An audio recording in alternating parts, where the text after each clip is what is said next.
Avec le Premier ministre, il s'est agi d'évoquer le processus de mise en œuvre de la ZLECAf. À ce jour, il y a des progrès, mais le chemin à parcourir est encore long. Sur les 54 pays signataires, le Congo fait partie des 47 pays qui ont accepté de commercer avec d'autres pays africains sans barrière douanière. Au vu du dernier rapport, la zone de la CEAC est largement en retard.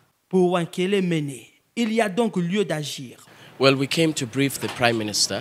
Le commerce dans le cadre de la ZLECAf a déjà commencé. Malheureusement, en Afrique centrale, nous avons très peu de pays qui ont commencé déjà à échanger dans le cadre de la ZLECAf. Donc c'est un domaine que nous voulons améliorer et travailler ensemble avec le gouvernement.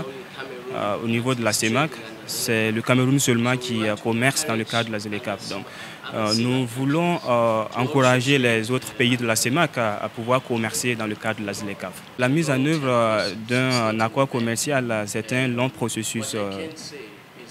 Mais ce que je peux dire, c'est que nous allons conclure toutes les négociations d'ici juin.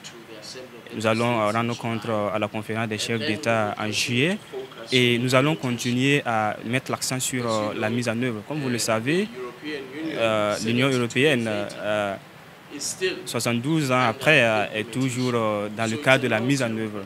Donc c'est un projet de longue haleine, mais sous le leadership de nos chefs d'État, nous avons déjà fait des progrès en moins de 5 ans. Si elle est pleinement mise en œuvre, la ZLECAf permettra de réorganiser les marchés et les économies des régions et ainsi booster la production dans les secteurs des services, de l'industrie manufacturière et des ressources naturelles. Créée en 2018 par les chefs d'État de l'Union africaine, la ZLECAf, cet outil d'intégration économique et plus grande zone de libre-échange du monde, a pour siège Accra au Ghana.